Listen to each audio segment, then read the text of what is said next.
Hello friends, आज के इस वीडियो में हम करेंगे क्लास 12th की इंडियन इकनॉमी का चैप्टर 2। चैप्टर 1 हमने पहले ही कर लिया है, अब हम करेंगे चैप्टर 2। तो देखिए, चैप्टर का नाम है भारत की अर्थव्यवस्था। इसमें हम 1950 से लेके 1990 के बीच में पढ़ेंगे कि भारत की अर्थव्यवस्था में क्या क्या हुआ।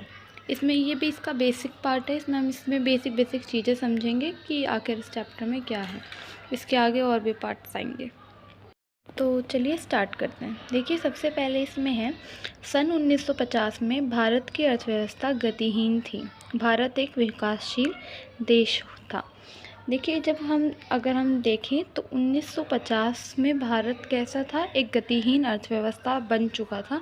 ये हमने पिछले चैप्टर में देखा कि कैसे बना था। गतिहीन अर्थव्यवस्था क्या होती है। अगर आपको इस कॉन्सेप्ट नहीं पता तो आप जाके पहले इसका चैप्टर 1 देखिए, ठीक है। तो 1950 तक आते आते भारत की अर्थव्यवस्था बिल्कुल गतिहीन बन चुकी थी। सेकंड पॉइंट देखिए, सेकंड पॉइंट है इसका, मार्च 1950 में भारत की अर्थव्यवस्था को ठीक करने के लिए योजना आयोग बनाया गया। ठीक है कि 1950 में, क्योंकि भारत की अर्थव्यवस्था कैसी हो चुकी थी, गतिहीन बन चुकी थी बिल्कुल, तो उसको ठीक करने के लिए क्या किया गया, भारत में योजना आयोग बनाया गया, जिसके अध्यक्ष कौन होते हैं, जिसके अध्यक्ष प्रधानमंत्री हुआ करते हैं। और उस टाइम पर प्रधानमंत्री पंडित जवाहरलाल नेहरू जी थे, तो इसीलिए उस टाइम पे उसका अध्यक्ष पंडित जवाहरलाल नेहरू जी को बनाया गया था। अगर हम आज के टाइम पे देखें तो जो ये हमारा योजना आयोग है, इसको आज के टाइम पे इसको नीति आयोग के नाम से भी जाना जाता है। नेक्स्ट पॉइंट देखिए इसका, मार्च 1950 में योजना आयोग द्वारा पंचवर्षीय योजना स्थापित की गई, जो 1951 से 1956 तक चली। वर्तमान समय में योजना आयोग का नाम बदलकर नीति आयोग कर दिया गया है। देखिए, इसका मतलब वही है कि 1950 में क्या किया गया, पंचवर्षीय योजनाएं बनाई गई। अब देखिए, उस टाइम पे क्या किया गया था, क्योंकि देश की जो अर्थव्यवस्था थी वो बिल्कुल गतिहीन हो चुकी थी, यानी देश में विकास नहीं हो रहा था। जो ब्रिटिश शासन के जो लोग थे, उन्होंने देश की अर्थव्यवस्था को बिल्कुल तहस नहस कर दिया था। तो अब वापस से हमें अपनी अर्थव्यवस्था को ग्रो करना था, हमें वापस से समृद्ध देश बनना था एक। तो उसके लिए जो हमारे प्रधानमंत्री थे, उन्होंने एक योजना बनाई जिसको पंचवर्षीय योजना के नाम से जाना गया।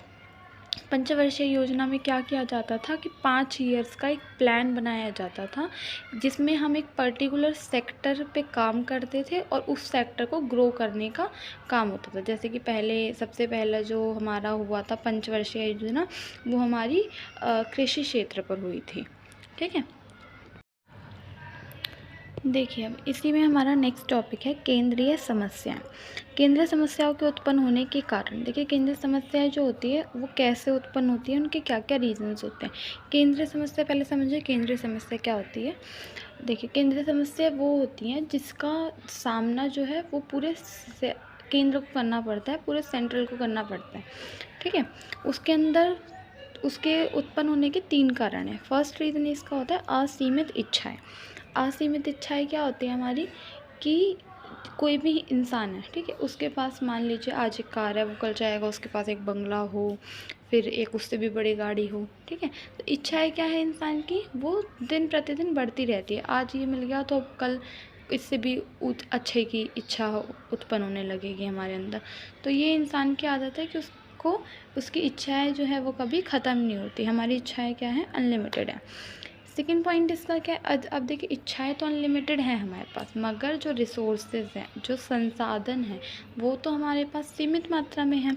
इसीलिए तो सेकेंड इसका रीज़न क्या है कि संसाधन जो है हमारे पास, जो वस्तुएं हैं जिससे हम अपनी इच्छाएं पूरी करेंगे, वो क्या है, वो सीमित है, वो लिमिटेड है हमारे पास। थर्ड इसका पॉइंट है संसाधनों के वैकल्पिक उपयोग। संसाधनों के वैकल्पिक उपयोग का मतलब क्या है कि कोई भी वस्तु है, उसका कोई एक यूज़ नहीं है, उसके एक से ज़्यादा यूज़ है। जैसे अब आप दूध ले लीजिए, दूध का यूज़ एक काम में तो ना होता है। दूध लोग ऐसे भी पीते हैं, तो सेकंड उसका चाय बनती है, मिठाइयाँ बनती हैं। ठीक है, तो हर एक चीज़ के क्या हैं, ऑल्टरनेटिव यूज़ हैं। इस वजह से भी ये समस्या उत्पन्न होती है। और ये केंद्रीय समस्या वाला टॉपिक आपने 11th क्लास में भी पढ़ा होगा कि सेंट्रल प्रॉब्लम्स क्या होती हैं, किन रीजंस की वजह से ये होती हैं। अब देखिए कि सेंट्रल प्रॉब्लम क्या क्या है। 3 समस्या उत्पन्न होती है इनकी वजह से। फर्स्ट आती है हमारी क्या उत्पादन करें, क्या उत्पादन करें। सेकंड आती है कैसे उत्पादन करें, एंड थर्ड आती है किसके लिए उत्पादन करें। ये तीनों आपने पिछले क्लासेस में पढ़ी है, मैं इसका बहुत शॉर्ट तरीके से आपको बताती हूँ। क्या उत्पादन करें में देखिए 2 तरीके की वस्तुएं होती हैं, एक होती है पूंजीगत वस्तुएं और एक होती है उपभोक्ता वस्तुएं। पूंजीगत वस्तुएं वो होती हैं जिसका उपयोग जो होता है वो हम आगे प्रोडक्शन में करते हैं, उत्पादन के लिए करते हैं, जैसे मशीनें हो गई, ठीक है। और उपभोक्ता वस्तुएं वो होती हैं जिनका यूज़ हमने अभी ख़रीदा, अभी खा लिया, यानी आगे हमने उससे कुछ चीज़ और उत्पादित नहीं की, वो वस्तुएं होती हैं हमारी उपभोक्ता वस्तुएं। तो इन दोनों के बीच में चॉइस की एक प्रॉब्लम आती है। सेकंड जो हमारी है सेंट्रल प्रॉब्लम, केंद्रीय समस्या, वो है कैसे उत्पादन करें। अब देखिए कैसे उत्पादन करें समस्या क्या होती है कि इसके अंदर हमारे पास 2 टेक्निक होती हैं।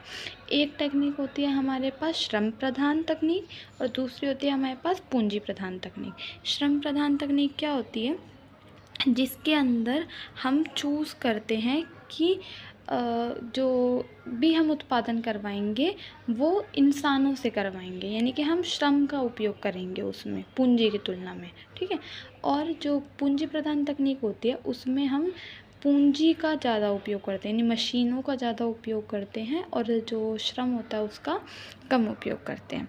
तो इन दोनों के बीच में चॉइस की प्रॉब्लम आती है। और जो थर्ड इसकी प्रॉब्लम है किसके लिए उत्पादन करें, तो इसमें भी 2 तरीके के हैं कि हमारी प्रॉब्लम्स आती हैं। पहली जो हमारा आता है वो होता है आय का अंतर्वैयक्तिक वितरण और दूसरा होता है आय का कारक वितरण। आय का कारक वितरण होता है जैसे श्रम के लिए मजदूरी हो गया, ठीक है, पूंजी के लिए ब्याज हो गया, भूमि के लिए किराया हो गया।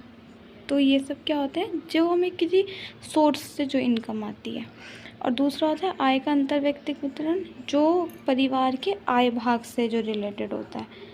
तो ये 2 तरीके की इनमें चॉइसेस आती है, इन्हीं की वजह से हमारी सेंट्रल प्रॉब्लम आती हैं। और सेंट्रल प्रॉब्लम में हमें यही सब चीज़ चूज़ करनी पड़ती है कि हमें किसी भी एक के बीच में चूज़ करना पड़ता है हमें कि या तो ये या फिर ये, इन्हीं को सेंट्रल प्रॉब्लम कहा जाता है। अब देखिए इन समस्याओं को ख़त्म करने के लिए ही सरकार के पास 3 तरीके की अर्थव्यवस्था थी, ठीक है। अब वो 3 तरीके की अर्थव्यवस्था कौन सी हुआ करती थी। पहली अर्थव्यवस्था जो थी हमारे पास थी वो थी बाजार अर्थव्यवस्था, ठीक है। बाजार अर्थव्यवस्था जैसे कि आप एग्जांपल ले लीजिए यूएस से जो है, ठीक है, यूएस में बाजार अर्थव्यवस्था अपनाई गई है। और दूसरी जो है हमारे पास वो है हमारी समाजवादी अर्थव्यवस्था। इसका एग्जांपल है जैसे हमारा चाइना हो गया, रशिया हो गया। और तीसरी जो है वो है हमारी मिश्रित अर्थव्यवस्था जो कि हमारे देश में अपनाई गई है वो। अब देखिए बाज़ार अर्थव्यवस्था क्या होती है। बाज़ार अर्थव्यवस्था क्या होती है कि जो इसमें इस अर्थव्यवस्था के अंतर्गत जो भी उत्पादन होगा, साधन होंगे या फिर जो भी होगा आर्थिक विकास, उस पर जिसका हक होगा वो कोई निजी हाथों में होगा, ठीक है। मतलब प्राइवेट होगी सब चीज़ें इस अर्थव्यवस्था के अंदर। और इसमें जो ये होता है वस्तु का जो मूल्य होगा वो मांग और पूर्ति की शक्तियों द्वारा ही निर्धारित किया जाएगा, यानी कि लोगों द्वारा कोई निर्धारित नहीं होगा। इसमें वस्तु की जो मांग होगी और जितनी पूर्ति होगी उसी के हिसाब से प्राइस डिसाइड होगा। सेकंड जो हमारी है वो है हमारी कौन सी, समाजवादी अर्थव्यवस्था जिसको हम बोलते हैं। समाजवादी अर्थव्यवस्था क्या होती है, इसमें जो भी उत्पत्ति के साधन होते हैं उन पर अधिकार होता है हमारी सरकार का, यानी कि सब कुछ जो भी काम होगा वो सामाजिक कल्याण के लिए काम होगा, क्योंकि सरकार क्या काम करेगी, वो समाज के लिए काम करेगी। तो इसलिए जो भी काम होगा यहाँ पर सारा सामाजिक कल्याण के लिए होगा। और तीसरी जो अर्थव्यवस्था थी मिश्रित अर्थव्यवस्था, इसकी जो खासियत थी वो ये थी कि ना इसमें सब कुछ प्राइवेट रखा गया और ना ही इसमें सब कुछ गवर्नमेंट कर दिया गया। इसमें दोनों का मिश्रण था, इसमें बाजार अर्थव्यवस्था का और समाजवादी अर्थव्यवस्था दोनों का मिश्रण था कि कुछ चीज़ें प्राइवेट रखी जाएंगी और कुछ चीज़ें गवर्नमेंट। तो हमारे भारत द्वारा मिश्रित अर्थव्यवस्था अपनाई गई और ये फैसला हमारे उस टाइम जो प्रधानमंत्री जी थे जवाहरलाल नेहरू जी, उन्होंने लिया था, ठीक है। अब इसके बाद जो हमारा नेक्स्ट टॉपिक है वो है हमारा आर्थिक नियोजन। आर्थिक नियोजन देखिए क्या है कि मिश्रित अर्थव्यवस्था जो हमने अपनाई, ठीक है, उसके बाद जो सरकार थी उसका सबसे पहले जो काम था वो ये था कि जो ब्रिटिश शासन के जो लोग हैं उन्होंने जो हमें विरासत में गरीबी दी है उसको ख़त्म करना, जो हमारी अर्थव्यवस्था को गतिहीन बनाया गया उसको समाप्त करना और हमारी जो अर्थव्यवस्था उसको पुनः जीवित बनाना, यही उनका सबसे पहला काम था।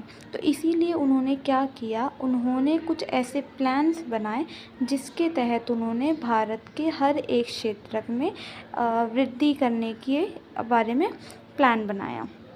इसी को आर्थिक नियोजन का नाम दिया गया। आर्थिक नियोजन के अंदर दो तरीके के उद्देश्य बनाए जा सकते थे, या तो दीर्घकालीन उद्देश्य या फिर अल्पकालीन उद्देश्य।